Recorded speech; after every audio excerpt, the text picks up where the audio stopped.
reversal and delayed recovery causes. So we'll start with the neuromuscular junction. At the neuromuscular junction, the acetylcholine is synthesized in the cell body and by axonal transport Can you reaches go the little slow, please? Can you go little slow, yes, please, so that yes, everybody understands? yes, ma'am. So the neuromuscular junction consists of presynaptic synapse and the postsynaptic membrane. Acetylcholine is synthesized in the cell body by axonal transport. It reaches the presynaptic terminal, from where it is released from the presynaptic membrane and acts on the postsynaptic membrane. Where it after the action of the acetylcholine, it is broken down into choline and acetyl coenzyme A, where the choline is there is a reuptake of choline, which is used again in the formation of acetylcholine. So 20% of the acetylcholine is present free, while 80% of the acetylcholine is present in the vesicles inside the presynaptic membrane. So the neuromuscular junction, there is a complex sequence of activities occurring in the neuromuscular junction, as you can see on the right side. It starts with the depolarization of the presynaptic membrane, which leads to opening of the calcium channels.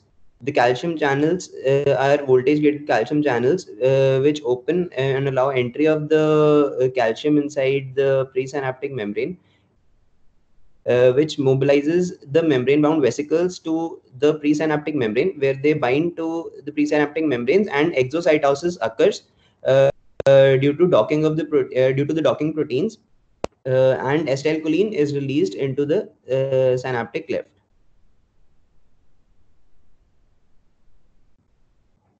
So now we'll talk about the muscle end plate. So there are basically two types of acetylcholine receptors that are present on the muscle end plate. They can be mature, immature, and actually three kind of acetylcholine receptors are present: mature, immature, and neuronal. They vary on the basis of their subunits. Like the mature subunit will have a eta subunit in them. The immature subunit, which is extra, also known as extra junctional acetylcholine receptor. They are present in neonates or in newborns or in people which have reduced mortality, and they have a gamma subunit instead of an eta subunit. Two alpha units and delta and beta unit are common in both these forms. Other than that, there are neuronal subunits which have different there are different types of neuronal subunits, but like the number of alpha and beta subunits can vary in different types of neuronal acetylcholine receptors.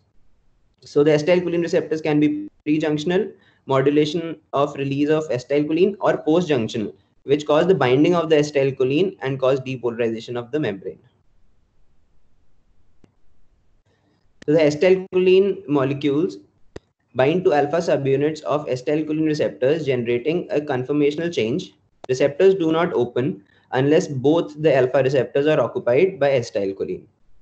Sodium and calcium flow through the channel, generating an end plate potential. When 5 to 20% of the channels are open, a threshold potential is reached, and voltage gated sodium channels within the perijunctional portion open, which is uh, away from the junctional, like the end plate. When the threshold voltage develops across them, a muscle action potential is generated, which leads to contraction of the muscle.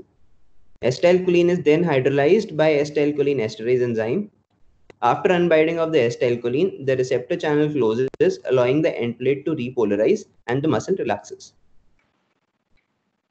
So as here you can see, there is a diagram of the acetylcholine receptor, and sodium and calcium are shown to be in an influx, and potassium is shown to be in an efflux, which causes the whole depolarization and the repolarization of the acetylcholine receptors and generate an end plate potential.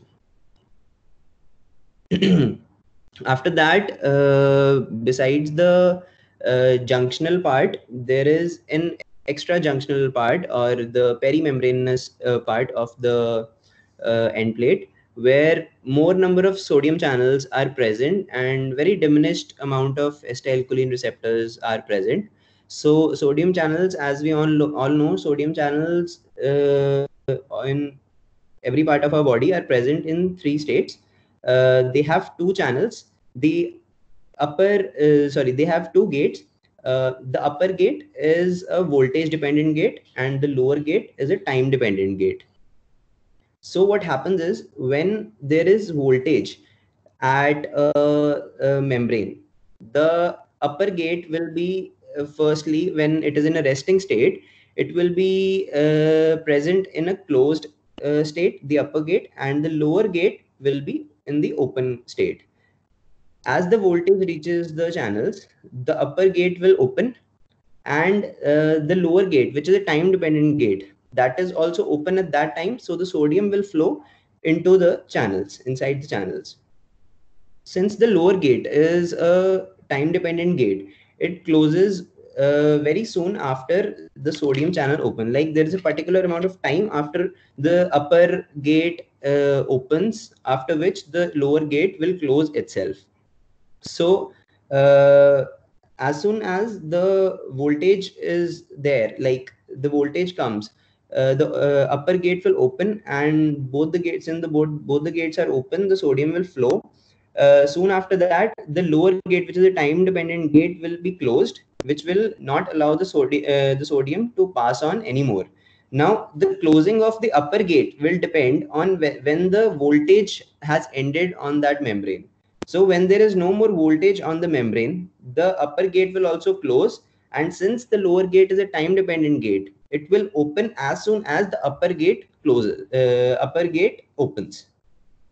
So as it is written over here, that at rest, the lower gate is open, but the upper gate is closed. It reaches as the reaches the threshold voltage depolarization, the upper gate opens and the sodium can pass. Shortly after the upper gate opens, the time dependent lower gate closes and no sodium can pass through it. So meanwhile, the acetylcholine is broken down by acetylcholine esterase enzyme present in the synaptic cleft. Choline formed after degradation is reused for the generation of the new acetylcholine. So now we talk about neuromuscular blockers. What are the indications of using neuromuscular blockers? They can facilitate intubation and prevent cord injuries, provide relaxation for surgeries, mechanical ventilation in the operation theaters or the ICUs. Classification of neuromuscular blocking drugs can be done in two ways. Either the mechanism of their action, that can be depolarizing, that is non-competitive, or non-depolarizing, that is competitive.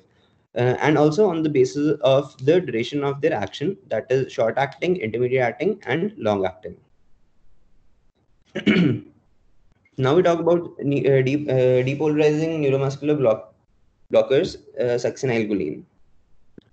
So succinylcholine, also known as suxamethonium, composed of two molecules of acetylcholine linked through the acetate methyl groups, stimulates cholinergic receptors at the neuromuscular junction and muscarinic autonomic sites, thus opening the ionic channel in the acetylcholine receptor.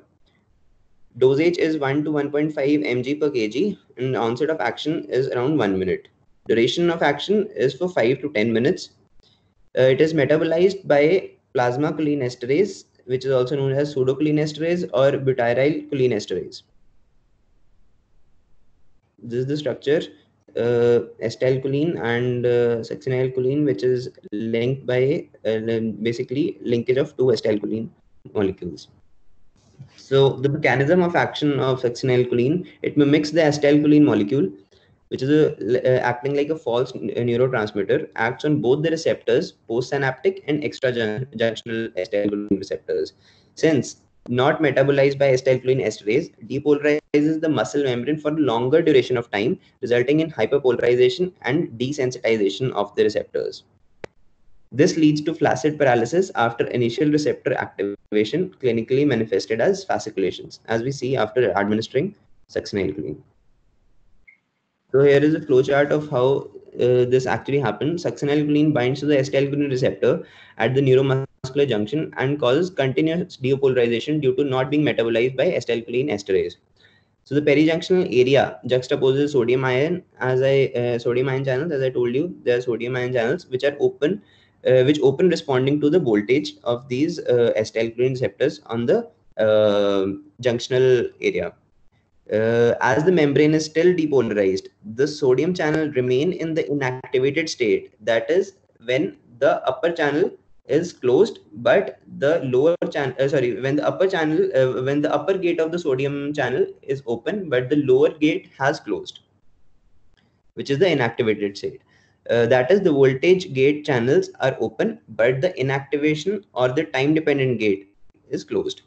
Since perijunctional area has sodium channels greater than the nicotinic acetylcholine receptors, and sodium cannot pass through these channels, this membrane does not depolarize and the channels downstream are freed of the depolarizing effect.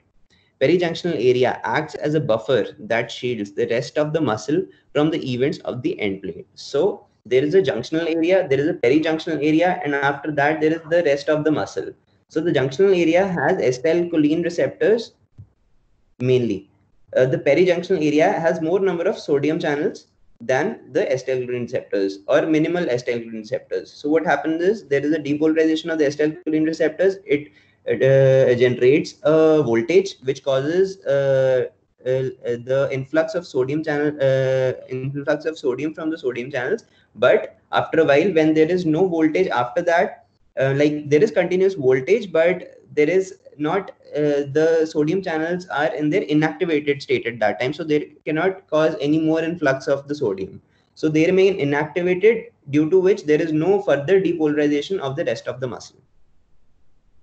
So after that, metabolism and excretion. Almost 90% of the IV dose of succinylcholine is hydrolyzed in plasma by pseudocholine esterase before it reaches the neuromuscular junction. Short duration of action of succinylcholine results from its rapid hydrolysis by butyrylcholine esterase to succinyl monocholine and choline. The initial metabolite, that is a succinyl monocholine, is a much weaker neuromuscular blocking drug than succinylcholine and is metabolized much more slowly to succinic acid and choline, terminated by its diffusion away from the neuromuscular junction into the circulation. So succinylcholine has basically two phases of its action when it is given in adequate doses. Phase 1, which causes the membrane depolarization and refractory period that extends as long as succinylcholine is present. There is an initial contraction and then flaccid paralysis.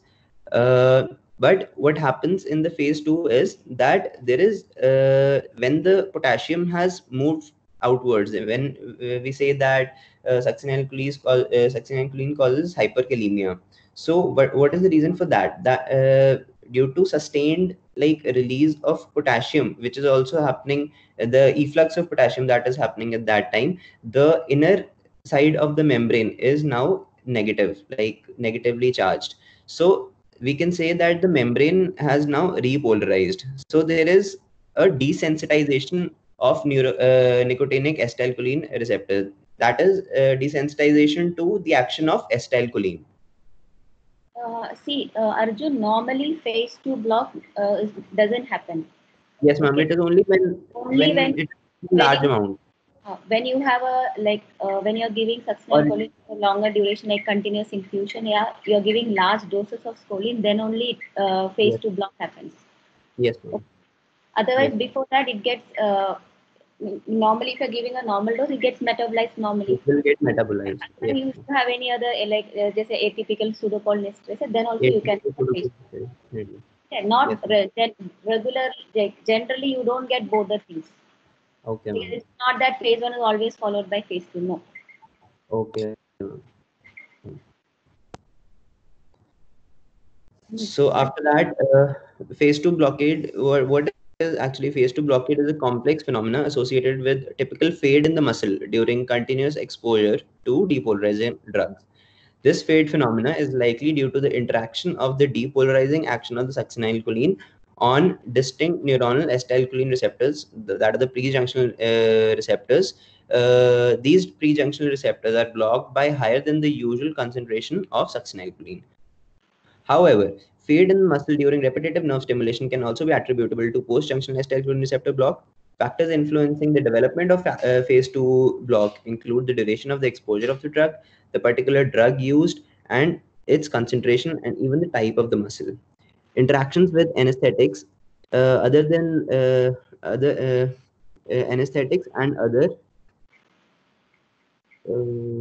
agents also gets affected by the process. So desensitization is basically a process by which, like, every time succinylcholine is binding to this acetylcholine receptor, it is not important that it will always lead to depolarization. Sometimes what happens is the acetylcholine receptor is made up of a lot of number of subunits, and subunits have different like amino acid moieties and all. So whenever we are giving a drug, it will also have some kind of interaction with other subunits of acetylcholine also, which can lead to desensitization of those receptors. That means which can lead to like desensitization of the receptors toward acetylcholine, the action of acetylcholine. So it is basically increasing the chances of neuromuscular blockade.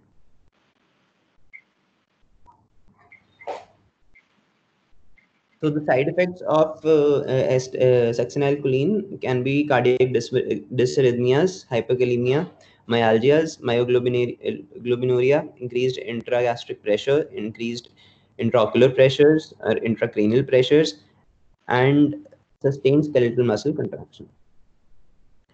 Cardiovascular effects like bradycardia, junctional rhythm, and even sinus arrest. These are basically due to the cholinergic, because the drug stimulates cholinergic autonomic receptors on both the sympathetic and parasympathetic ganglion and muscarinic receptors in the sinus node of the heart. Like the sinus bradycardia is basically due to the muscarinic stimulation of the muscarinic receptors in the sinus node. Then the junctional rhythms, which are mainly due to the stimulation of the muscarinic receptors in the sinus node, and also suppression of the sinus mechanism and emerging AV node as a pacemaker. And also ventricular dysrhythmia, which is due to increased catecholamine release, and also hyperkalemia, which is occurring. The hyperkalemia, which we all know, is it is more likely to occur after administration of succinylcholine to patients which have a reduced motility, basically. Clinically, unrecognized muscular dystrophy, unhealed third degree burns, denervation leading to muscle atrophy, severe skeletal muscle trauma, upper motor neuron lesions, a severe abdominal infection. So what it has said is that there is some kind of upregulation of acetylcholine receptors when a patient is or a person is immobilized, or it has some kind of neuromuscular disease, which is basically what is happening is that the acetylcholine receptors, there are two types, as we have discussed before: mature and immature.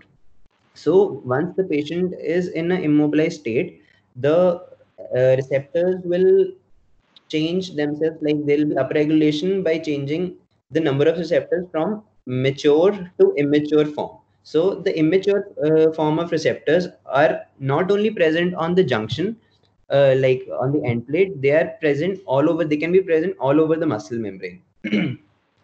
So what happens is the immature muscle receptors, the immature acetylcholine receptors, they respond to a larger, like they have a capacity to cause less of a, you can say voltage, they can generate less of a voltage, but they remain open for a longer time, which is the main reason why we are seeing hyperkalemia over there. So there is more influx of potassium at that time.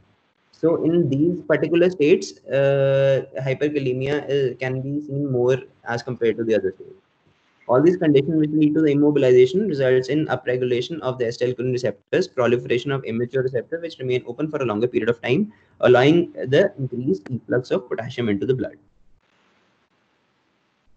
Myalgias can also be seen after succinylcholine, especially in neck, back, and abdomen. Especially in young adults, it is speculated that unsynchronized muscle contraction with generalized depolarization produced by succinylcholine leads to myalgias. Can be treated with NSAIDs. Myoglobinuria, it occurs especially in pediatric patients. It reflects the skeletal muscle damage. It rarely occurs in adults. Intragastric pressure. Though succinylcholine increases intragastric pressure, lower esophageal sphincter tone is also increased. So intragastric esophageal gradient almost remains the same. So there is no increased risk of aspiration. Succinylcholine increases the intracranial pressure because of increased cerebral blood flow. Can be attenuated by good airway control or hyperventilation. It is not contraindicated in RSI in patients with intracranial mass. Intraocular pressure. The rise in the intraocular pressure is observed mainly due to the fasciculation of extraocular muscles, avoided in open eye injury to prevent extrusion of the eye contents, though no such cases have been observed in clinical practice. Master, So Arjun, in both these situations, can you justify, like you said, ki it leads to rise in intracranial pressure, but its use is justified in mass RSI in patient with mass. So how do you justify the use of succinylcholine in such a situation? Can you have can give us the reason? Or any volunteer, or like what is when you are doing RSI, what is important? Not to increase, you don't want to increase the ICP further when the patient is having mass, right? Intracranial mass. Yes. Right. So when you are using a rapid acting drug like succinylcholine and you are going to achieve a good relaxation, right? It is a very good muscle relaxant. So you are able to secure the airway quite fast without movement of the patient, right? So that counteract, like you always see the risk and benefit. Yes, So the rapid and good muscle relaxation that this drug gives, it overweighs its effects on the rise in the pressure. So it is not contraindicated, right? I would like to say something that whenever there is a scenario of raised intracranial pressure, if you have rocuronium, you can use it in a dose of 1.2 mg per kg because that will also achieve intubating conditions in 1 minute. Yes, ma'am. That's what we try to do in the neurosurgery. And if you think that you have an anticipated difficult airway where you will not be able to, maybe probably you are anticipating a difficult ventilation or laryngoscopy or intubation, then obviously airway takes precedence over intracranial pressure at every time. Okay, so airway becomes more important. In that case, yes, definitely you should go ahead with choline. Otherwise, your choice in all such conditions should be rocuronium in a dose of 1.2 mg per kg. Okay? And otherwise you can use choline, but because airway is always more important and the effects of choline can be negated by a lot of ways. Okay? This increase in intracranial or intragastric pressure, there are several ways. I think probably we'll be discussing about precurarization or hyperventilation, other ways to reduce these things. Okay? So choice, choline should only be used if you are anticipating a difficult airway. Okay? Because we do not have Sugama Dex in our country. I hope I'm clear to everybody. Yes, ma'am. Yeah, and other thing is, whichever drug you choose, you should be able to justify its use, right? Definitely. You are using succinylcholine, you say it's difficult airway, you want to do RSI, you are justified, right? Rocuronium is available, you will give preference to rocuronium, as ma'am said. But then you should know how you will, adverse effects of choline, how will you take care of those adverse effects? You must be ready with that. Okay? Because you have to take care of those adverse effects. Right? This is a very frequently asked question regarding choline. Okay? Yeah, very, very important. All these adverse effects are whenever you will choose succinylcholine as a drug. Suppose you say that for a particular condition in the exam, viva, you say that I will like to use succinylcholine. So definitely these points are going to be discussed. Why not rocuronium? Why succinylcholine? So what situation you will avoid the drug, and if there are any side effects, how you're going to overcome. So very important drug from exam. Similar will be the case if you have a child with ocular trauma who has Yes. just had a meal 1 hour before. He has just had Yes. his meal and he has come with an ocular trauma and you want to do an eye surgery. So will you use choline or not? Okay? For So if you RSI, are not yes. anticipating a difficult airway, you can go ahead with rocuronium. But if you see there is a Absolutely. syndromic child, then always Mm-hmm. airway will take a priority. Then you will use choline and probably you will hyperventilate or use other measures or use extra fentanyl to keep the plane of anesthesia deep. ठीक है? Is it clear to everybody? Yes, ma'am. Yeah, okay, go ahead. Muscle spasm can also be seen. Transient increase in the tone of masculine muscle, difficulty in opening of mouth, certain cases associated with malignant hypothermia, although this finding is not always associated with the syndrome. Succinylcholine apnea is associated with low or atypical plasma pseudocholine esterase, causes slowed or absent hydrolysis of succinylcholine. Low plasma pseudocholine esterase can be due to pregnancy, liver disease, alcoholics, malignancy, hypothyroidism, and drugs like oral contraceptives, esmolol, cyclophosphamide, ecothiophyte. Atypical pseudocholine esterase, due to the presence of atypical gene, has very low to no affinity of succinylcholine. Activity is determined quantitatively by measuring the enzyme levels, while the qualitatively by knowing the Dibukane number. Dibukane inhibits normal butyrylcholine esterase to a far greater extent than an abnormal enzyme. So by Dibukane number, what we mean is that whether the Dibukane. What is Dibukane? Which category of drug is Dibukane? Ma'am, it is a.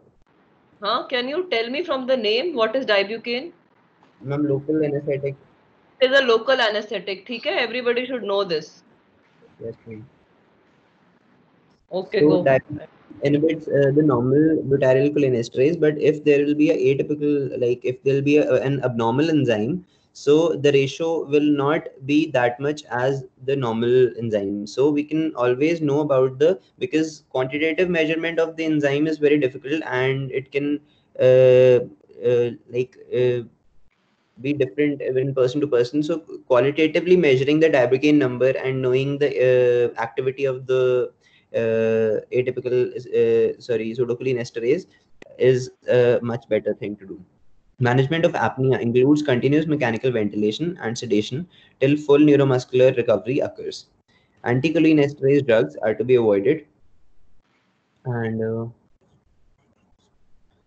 fresh frozen plasma role is not been that much in like it has been studied, but there is not much of literature on this, whether replacing the fresh frozen plasma can also be helpful in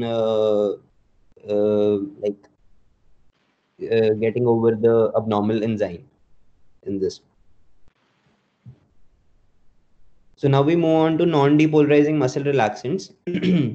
These are also known as competitive neuromuscular blocking agents. On the basis of structure, can be divided as steroidal derivatives and benzyl isoquinone derivatives. Steroidal derivatives like pancuronium, vecuronium, rocuronium, benzyl isoquinones like mivacurium, atracurium, cisatracurium, and there's a newer class of drugs which is known as asymmetric mixed onium fumarates like gentacurium and CW002. So this is the classification according to their long-acting, intermediate-acting, short-acting, and ultra-short-acting. So the mechanism of action, as we've said before, it is a competitive block. So they compete with acetylcholine for 1 or 2 alpha subunits of nicotinic receptors, and they act as antagonists as compared to succinylcholine, which was acting as an agonist. Onset and duration. depends on the potency of the drug. More potent the drug, the longer the duration of onset of action. Less potent drug will have more molecules than an equipotent dose of more potent drug. As a result, concentration gradient will be more for less potent drug, resulting into rapid onset of action. This will also prolong the duration of the action. So different type of muscle groups have different sensitivities towards neuromuscular blocking drugs, like the central muscles of our airway, that are the laryngeal muscles and the diaphragm. These muscles, the amount of dose that they require for non-depolarizing neuromuscular blockade drugs to block their action is 1 to 2 times that of the adductor pollicis muscle. So laryngeal adductor muscles are more resistant to non-depolarizing muscle relaxants than the more peripheral muscles such as the adductor pollicis. EC50 for most of all the drugs is 50 to 100% higher. Yes, ma'am. Arjun, it is not EC50, it is ED50. Sorry, ma'am. Okay? My fault. What is ED50? Yes. Arjun, what is ED50? Effective. Or let somebody else answer. Let somebody else answer. Dr. Anjali, please choose someone.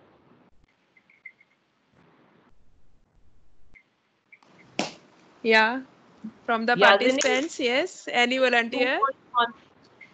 What is ED50? Vijayavani, you are there. Yajini is asking us. Yes, Yajini, can you explain?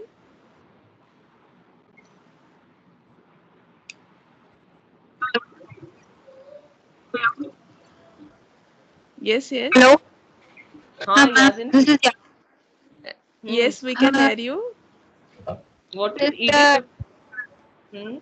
Is it both required to use 50% to achieve 50% the maximum action? You're not audible. Its voice is breaking. Can you repeat? Hello? Can somebody else? Tell Yajini. It is the dose required to achieve the 50% the peak action. Anybody else? Hello, ma'am. Who is this? Yes. Ma'am, this is Vijayavani. Vijayavani, yes. Ma'am, ED50 is the multiples of dose that is required to suppress the twitch height response of the adductor pollicis when a neuromuscular blocking drug is given in a 50 subject. So she is right. It is the dose of the drug which causes 50% suppression of the twitch height. Okay? Everybody should know this because it is important. Okay, Arjun. Yes, ma'am. Ma'am, Arjun. So you yes, can see that the same thing, like ma'am ने जो ED50 बोला है, तो ED95 is again it is the amount of drug required to produce twitch height of 95%. Right? Reduce the twitch height for 95%. So depending upon that will get. Arjun, can you hear? Yes, ma'am. Yes, ma'am. So again, the slide which was there just before this, उसमें तुमने बोला है कि potency of the drug. So how do you decide the potency depending upon the ED? What does that mean? ED95 अगर एक one drug is having an ED95 of, for example. So the drug which is having a higher ED95, it will have a lower potency. So basically that means is that more amount of that drug is required to achieve a 95% depression of the twitch height in 50% of the population. Or if we consider ED50, then 50% of the twitch height, depression of the twitch height in 50% of the population. So if the drug is less potent, so more amount of the drug will be required to achieve that effect. Also, because the effect is concentration dependent, the onset is concentration dependent. So if we give a drug in a higher concentration, it will achieve that effect in a lesser time, but it will fade away very fast. On the other hand, if the drug is more potent, we'll the amount of the concentration of the drug which will be required for that particular action will be less, and it will come after a time, but it will stay for a longer time. Okay. Okay, next. Yeah, so we're talking about varying sensitivities of different muscle groups. So ED50 for most of almost all drugs is 50 to 100% higher at the diaphragm or larynx than it is at the adductor pollicis. The reason may be higher receptor density, greater release of acetylcholine, or less acetylcholine esterase activity. The onset of neuromuscular block is significantly faster at the diaphragm and the laryngeal adductors than the adductor pollicis. Muscle blood flow, rather than the drug's intrinsic potency, may be more important in determining the onset and the offset time of non-depolarizing neuromuscular blocking drugs. Greater blood flow per gram of the muscle at the diaphragm or larynx results in receipt of higher peak plasma concentration of the drug in the brief period of time before the rapid redistribution occurs. Because of the resistance of the muscles of respiration to neuromuscular block, patient may be weak but able to breathe as long as the endotracheal tube is in place. Once extubated, however, they may not be able to maintain the patent airway or protect their airway. So the dosage, the effect is directly proportional to the dose. If the dose is less than that which is needed to produce 100% blockage, the time required to reach the maximum effect is a function of the neuromuscular blocking drug and the blood flow to the muscle. This is only when the dose is less than that which is which is needed to produce 100% blockage. If we are administering a dose which is higher enough to cause, or higher than that which is needed to cause 100% neuromuscular block, the time required for maximum block will depend on the dose of the neuromuscular blocking drug administered. Larger doses up to a certain point produce a faster onset of effect. The ED95 dose of the drug is required for tracheal intubation. The dose lower than the ED95 can be given to provide surgical anesthesia in an already intubated patient. A high ED95, that is low potency, is predictive of rapid onset of effect, and vice versa. Normally, for Arjun, for a normal tracheal intubation, we use 2 to 3 times of the ED95 dose of the drug. ED95 dose normally. Yes, Okay? Yes, ma'am. If you are giving a low dose, then you may have to wait for a longer time. Yes, ma'am. So, rapid tracheal intubation, generally done with succinylcholine as muscle relaxation, is achieved within 60 to 90 seconds. In cases where succinylcholine is undesirable, non-depolarizing muscle relaxant can be used. The onset of action of other non-depolarizing muscle relaxants can be accelerated by administering a priming dose of the neuromuscular blocking drugs. So what is the priming technique all about? A small subparalyzing dose of the non-depolarizer, that is around 20% of the ED95 or 10% of the intubating dose, is administered 2 to 4 minutes before the intubating dose of the compound. This accelerates the onset of the blockade for most non-depolarizing neuromuscular blocking drugs only by 30 to 60 seconds, thereby indicating that intubation can be performed within 90 seconds of the second dose. So now we talk about pancuronium. Pancuronium consists of a steroid ring on which two modified acetylcholine receptors are positioned, a bisquaternary relaxant. It is a bisquaternary aminosteroid compound. Onset of action is 3 to 5 minutes. Duration of action is 60 to 90 minutes. Metabolism and excretion is by mainly by liver. Is limited to liver to a limited degree. Other than that, it has three metabolic compounds and have neuromuscular blocking activity almost half as that of pancuronium. Excretion is primarily renal, that is 85%, although some of the drug is cleared by the bile, which is 15%. Intubating dose is 0.08 to 0.12 mg per kg. Maintenance is 0.04 mg per kg initially, followed by every 20 to 40 minutes by 0.01 mg per kg. Side effect and clinical considerations causes hypertension and tachycardia. The combination of the vagal block and the sympathetic stimulation causes hypertension and tachycardia. Latter is due to combination of the ganglionic stimulation, catecholamine release from the adrenergic nerve endings, and decreased catecholamine reuptake. Cautious use in patients in whom an increased heart rate would be particularly detrimental, like coronary artery disease, idiopathic hypertrophic subaortic stenosis, like that. Arrhythmias. Increased atrioventricular conduction and catecholamine release will obviously lead to more chances of ventricular dysrhythmias in predisposed individuals. Especially when the patient is taking tricyclic antidepressants, or it is with halothane, which is also a predisposing condition. Allergic reactions. Patients hypersensitive to bromides may exhibit allergic reactions to pancuronium. Atracurium. Bis quaternary bis xyloquinolidinium mixture of 10 geometric isomers. Onset of action is 3 to 5 minutes. Duration of action is 30 to 50 minutes. Metabolism and excretion undergoes spontaneous non-enzymatic degradation at normal body temperature and pH, termed Hoffman elimination. There's another route of metabolism is ester hydrolysis by non-specific plasma esterase. It is the major metabolite, ledanosine, which is the major metabolite of both pathways of the metabolism atracurium. It depends on the liver for clearance, with approximately 70% excreted in the bile and the remainder in the urine.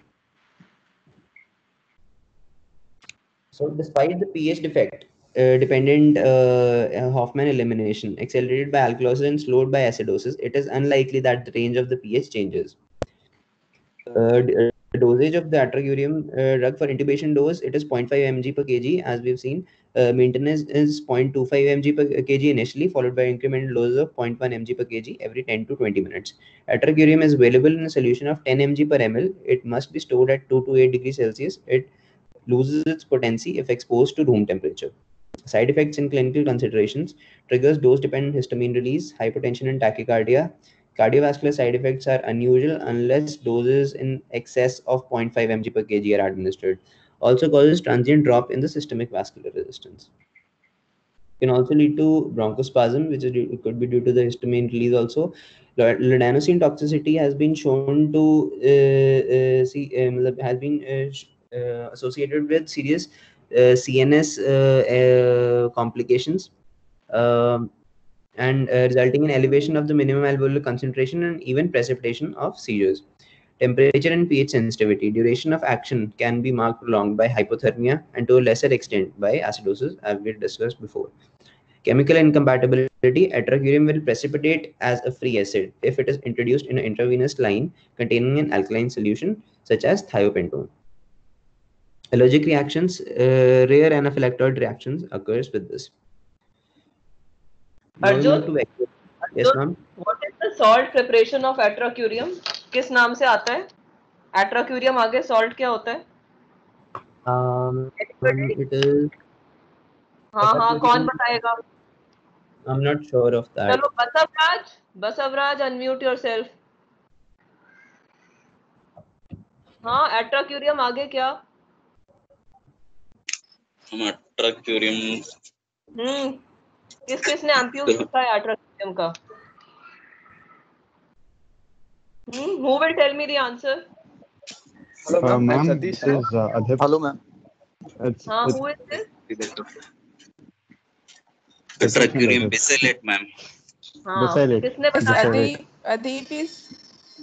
Adhip, I guess. Adhip was saying that. Raj, ma'am. No, ma'am. It is Basavraj. It is atracurium Basavraj, Rajkumar. Okay. It is atracurium bacillate. ठीक है? You should all know the salt forms of the various relaxants which are available. ठीक है? It is very important for your drug viva. Okay. चलो आगे. So now we move to vecuronium, monoquaternary aminosteroid compound. Onset of action is 3 to 5 minutes. Duration of action is for 60 to 90 minutes. Metabolism and excretion is to small extent by the liver, depends primarily on biliary excretion and secondary 25% on renal excretion. So 3-diacetyl vecuronium is its metabolite. Dosage is intubation dose. It can be given in 0.08 to 0.12 mg per kg. Maintenance is 0.04 mg per kg initially, followed by increments of 0.01 mg per kg every 15 to 20 minutes. Infusion of 1 to 2 mics per kg per minute can also be given. Side effects in clinical consideration: renal dysfunction. Elimination half time is prolonged in patient with renal failure. Prolonged elimination half time and prolonged duration of action in patients with hepatic cirrhosis is also been seen. Acid-base changes, hypercarbia changes the effects of vecuronium. Onset of hypoventilation may occur in the early postoperative period, could enhance neuromuscular blockade. Cumulative effects with the subsequent doses, any vecuronium present in various peripheral tissue compartments will limit the distribution phase and the rate of decrease in the plasma concentration of vecuronium. Cardiovascular effects devoid of circulatory effects. Pediatric patients' potency of vecuronium in infants, children, and adults is almost similar. Elderly patient decrease in the continuous rate of infusion, necessity to maintain a constant degree of neuromuscular blockade. Obstetric patients, insufficient amounts of drugs cross the placenta.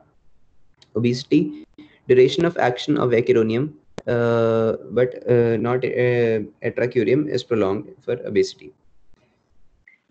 Are there no effects on cardiovascular system? Arjun, when you use vecuronium with drugs having vagal activity, just like opioids and all, they have tendency to cause bradycardia. Okay. It's not that it does not have any effect, but it can cause bradycardia when you combine with other drugs which have got vagal preference. Okay. Fine, ma'am. After that, we move to rocuronium. Onset of action of rocuronium is 1 to 2 minutes. Duration of action is 20 to 35 minutes. Metabolism excretion, it undergoes no metabolism and is eliminated primarily by the liver and slightly by the kidneys. Dosage, intubation dose is 0.45 to 0.9 mg per kg. It can be given in 3 doses, as we all know: 0.6, 0.9, 0.3, sorry, 1.2, and it has different times of action. The intubation dose is 0.6 to 1.2 mg per kg normal. The usual textbook doses. So this is 0.45 to 0.9. I don't know from where you got it. Why is rocuronium called rocuronium? Why is rocuronium called rocuronium?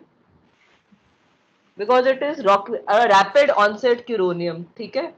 It is the only non-depolarizing drug which has got a rapid onset, just like scoline. So that is why it is called rocuronium. Right, ma'am. Okay? Yes, ma'am. So, side effects and clinical considerations. Alternative for rapid sequence inductions. Cardiovascular effects of the release of histamine do not occur. Because rocuronium does not have active metabolites, it may be best choice than vecuronium for prolonged infusions. Now we move to cis-atracurium. Cis-atracurium is a stereoisomer of atracurium, 4 times more potent. Atracurium contains approximately 15% of cis-atracurium. Onset of action is 3 to 5 minutes and duration of action is around 20 to 35 minutes. Metabolism, it principally undergoes degradation by Hoffman elimination at physiological pH and temperature to form lidonophene and monoquaternary acrylate. Dosage, intubation dose is 0.1 to 0.15 mg per kg. Maintenance average infusion rate of 1 to 2 mics per kg per minute. This atracurium should be stored under refrigeration of 2 to 8 in Celsius, just like atracurium. Side effects and clinical considerations. It does not affect heart rate or blood pressure, nor does it produce autonomic effects even at doses at high as 8 times the ED95. Now we talk about mivacurium, benzyl isocholine derivative. Onset of action is 2 to 3 minutes. Duration of action is 12 to 20 minutes. It consists of 3 stereoisomers. 2 most active are trans-trans and cis-trans isomers. Other less active is cis-cis isomer.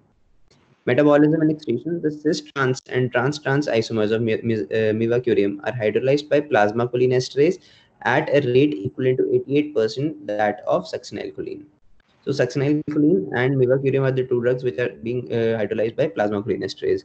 The metabolites resulting from hydrolysis include quaternary amino alcohols and monoesters. Dosage is intubating doses 0.15 to 0.2 mg per kg. Side effects and clinical considerations. Mivacurium releases histamine to about the same degree as atracurium.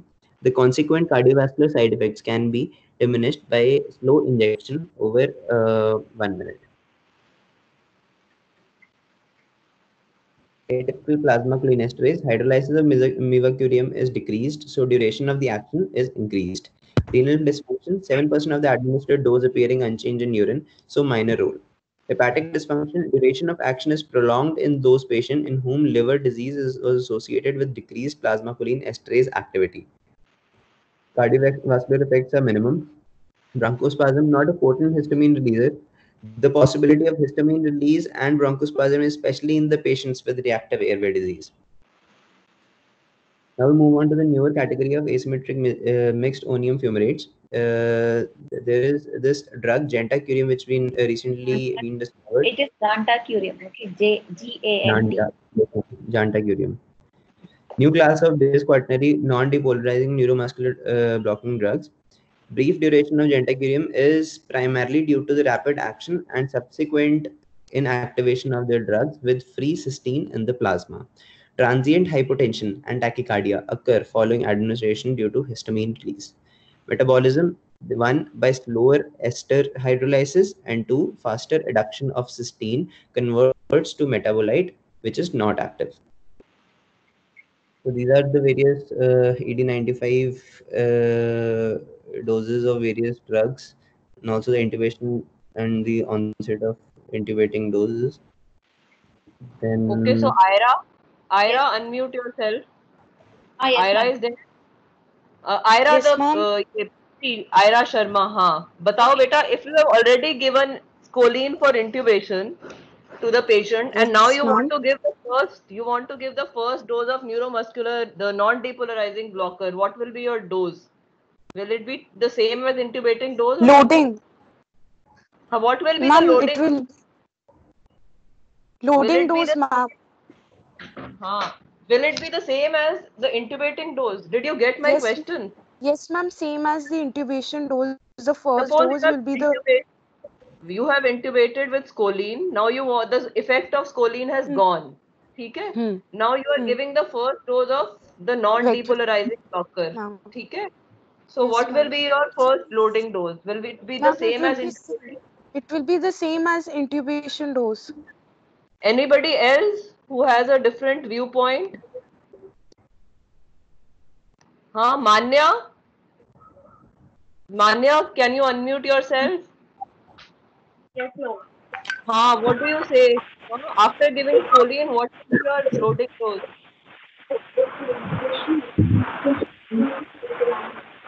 Ma'am, it will be less than the intubation dose. How much less? Because we need to achieve the.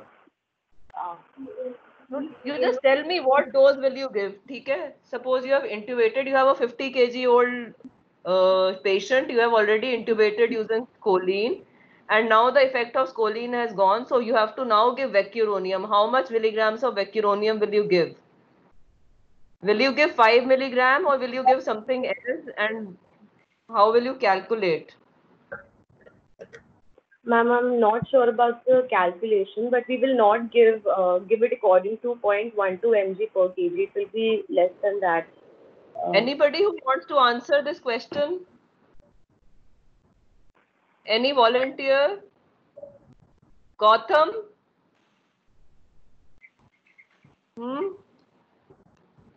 Ma'am, it will be half the intubation dose, ma'am. Yes, he is absolutely right. So it is half the intubating dose. Okay? You give twice of ED95 for intubation and only ED95 if you have already intubated using scoline. Okay? So whenever in emergency you are using scoline, don't load the patient with the same intubating dose. Okay? Is it clear to everybody? Yes, ma'am. Okay, chalo. So this is the table showing the metabolism and the elimination of various neuromuscular blockers and also the metabolites produced. So now we move on to drug interaction. Arjun, Yes, I think we can go to the reversal agents as per. Okay. Yeah, it's a long presentation, and the drug interaction and all these clinical situation which drug is to be given. all the participants, you can go through all this. If you have any queries, you can always contact Dr. Ira, you can contact Dr. Deepti, you can contact me, Manisha, any of your teachers. Go through the rest of the PPT, and we will go to reversal agents now.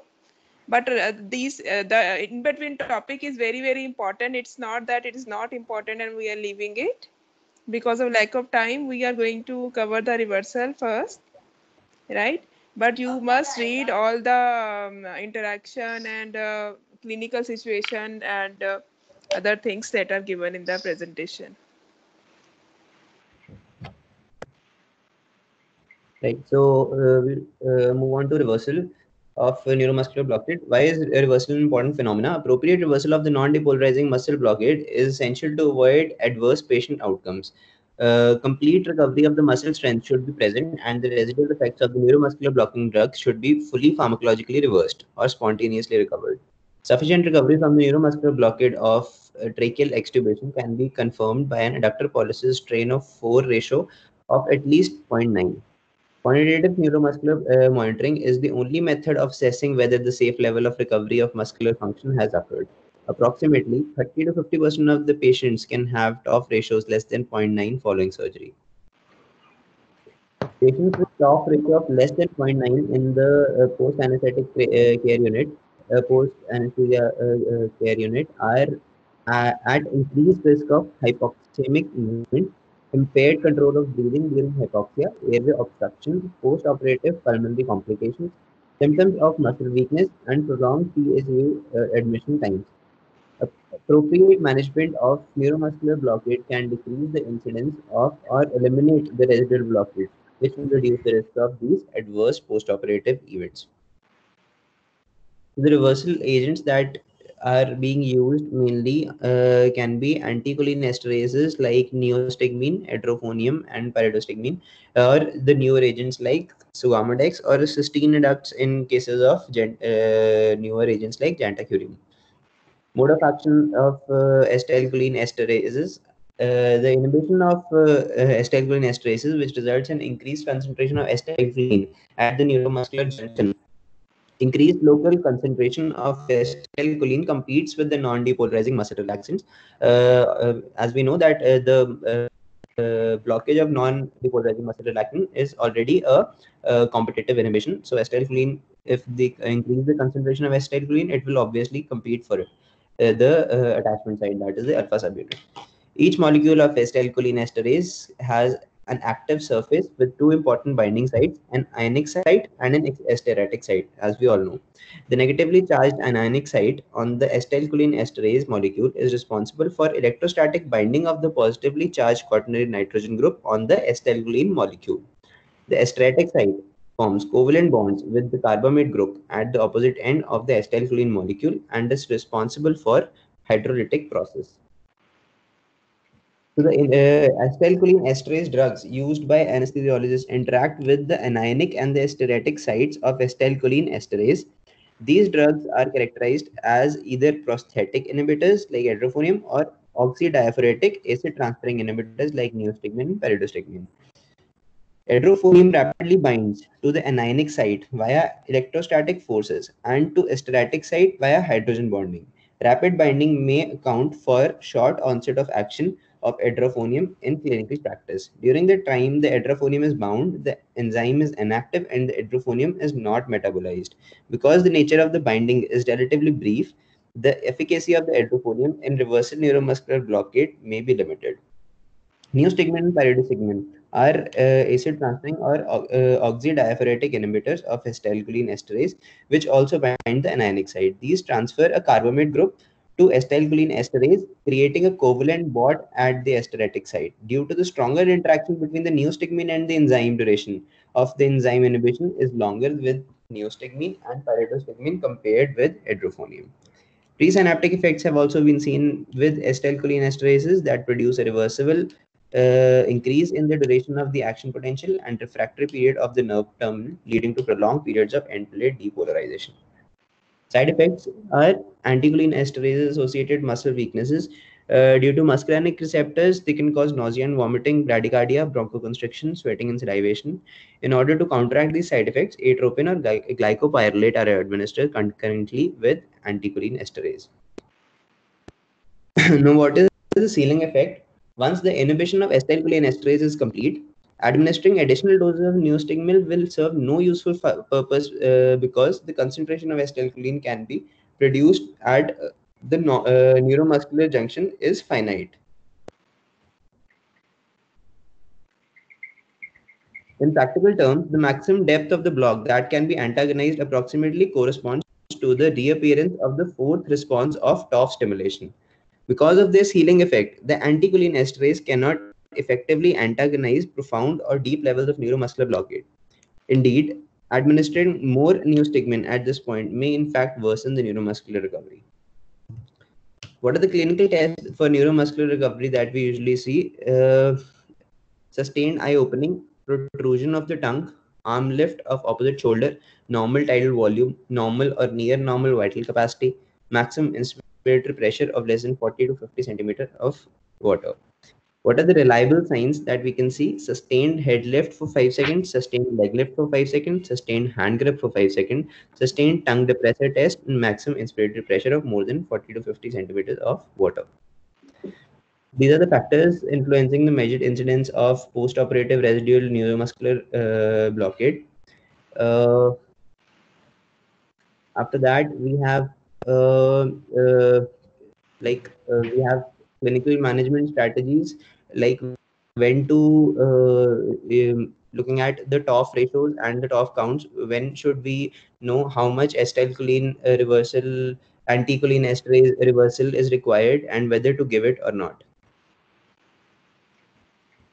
So the reversal of the newer classes that are the fumarates, which is like a jantacurium. The process of adduction of cysteine to jantacurium occurs at the central fumarate double bond. The adduction changes the stereochemistry of the jantacurium so that it can no longer bind to the nicotinic acetylcholine receptor at the neuromuscular junction. Degradation also occurs through a slower secondary route pH sensitive ester hydrolysis that yields two products without neuromuscular blocking properties. Cysteine is a non-essential endogenous amino acid derived from one molecule of serine and one molecule of methionine. L-cysteine is normal binding block of protein and is a conditionally essential amino acid in infants. It is often added to total parenteral nutrition solutions for pediatric patients. An acetylated derivative of cysteine is approved for the use in the treatment of acute acetaminophen toxicity also. Although jantacurium is short-acting, neuromuscular blocking drugs recovery can be further enhanced by the administration of L-cysteine. Gammadex is a FDA-approved selective relaxin binding agent, gamma cyclodextrin molecule, 8-membered ring with central cavity that perfectly encapsulates the steroid nucleus of steroidal intermediate acting neuromuscular blocking agents. The affinity of Gammadex for various steroidal neuromuscular blockers are rocuronium, then vecuronium, pancuronium, or pepicuronium. No affinity for any of the other depolarizing or non-depolarizing neuromuscular blocking agents. Mode of action of Gammadex is administered IV. It binds to the steroidal neuromuscular blocking drugs. Plasma level of the free neuromuscular blocking agents fall. Shift from the neuromuscular junction to the plasma and pharmacological reversal of the blockage. So for immediate reversal, the dose is 16 mg per kg. For intense block, it is 8 mg per kg. For moderate, 4 mg per kg, and mild, 2 mg per kg. This block will be again, you can use the neuromuscular monitor and identify the depth of the neuromuscular block, and accordingly they will give the doses are according to that. Yes, ma'am.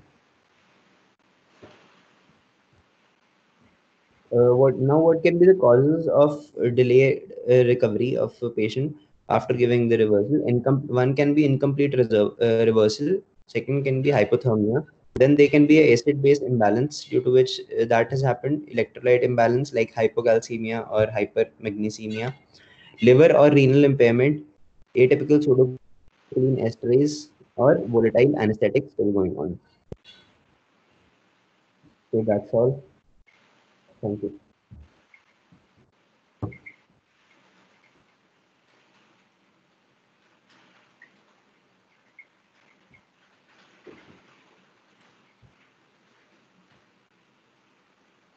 Anybody has any doubts?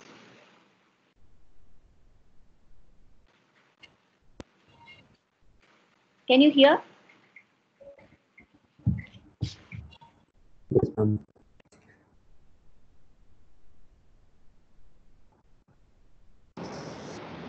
Can you hear? Dhani?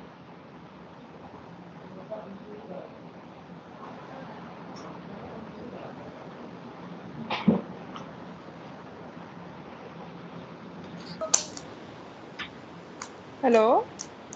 Ma'am. So, if can we take up the portion that we skip tomorrow? If everybody says we can take it up, but they have to come prepared. What do you say, Ira? I have no issue. Uh-huh. Yeah, I think we can take. I think it's a good idea, Dr. Anjali. So, but the students, you need to read it, not like this. Arjun, how about you? Ma'am, I don't have a problem presenting tomorrow. So we can have that portion that we skipped today due to lack of time. Ira, same time? Can we do it around the same time tomorrow? Yes, ma'am. Okay. Around 5:36. Okay, one last question I want to ask. Any volunteer? Hemlata? Hemlata is there? Ma'am. Hemlata, suppose you have a patient of mitral stenosis with atrial fibrillation. Which muscle relaxant will you use? And which will you not use?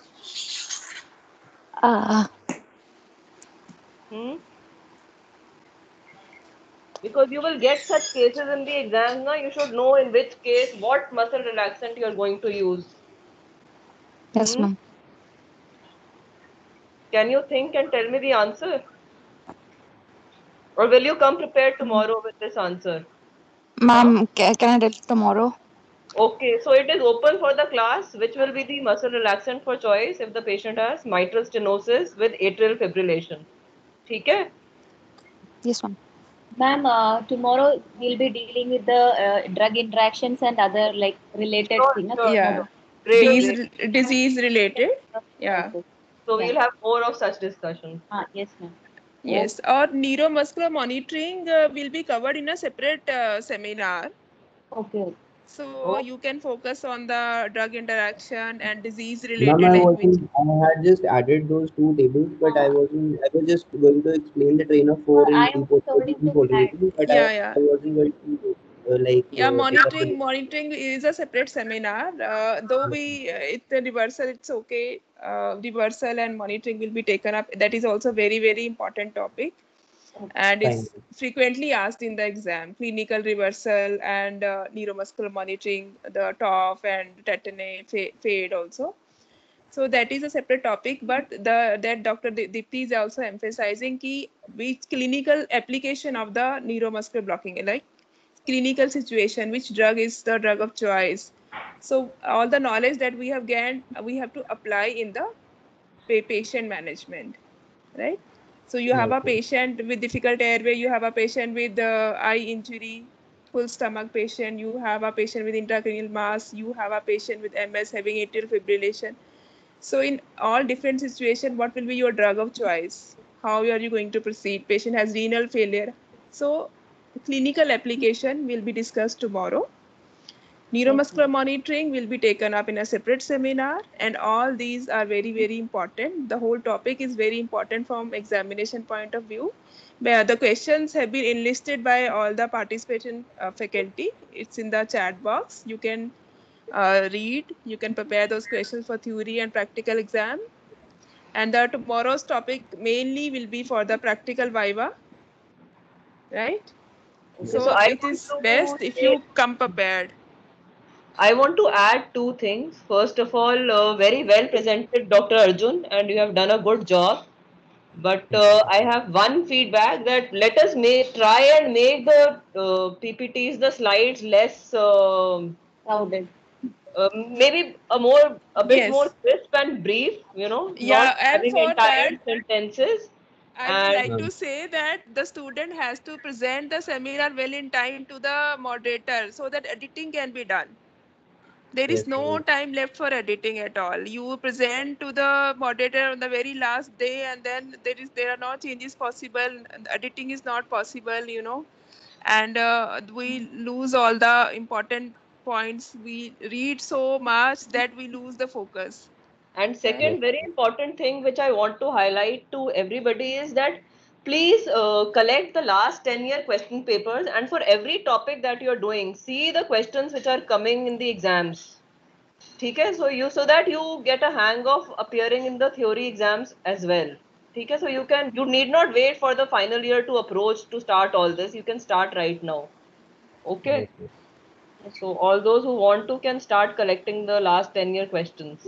Okay, for every topic. Yeah, you can do that. You can collect, you can prepare, and you can help your seniors also. Prepare those questions, teach your seniors, discuss with your senior. They will also be their exam going and they have no time. And by doing this, you will be, preparing yourself, and you will remember more when you discuss more, right? I think we can meet tomorrow. Yes, ma'am. Okay, thank you, Ira. Thank you. Yeah. Thank you everyone. Okay.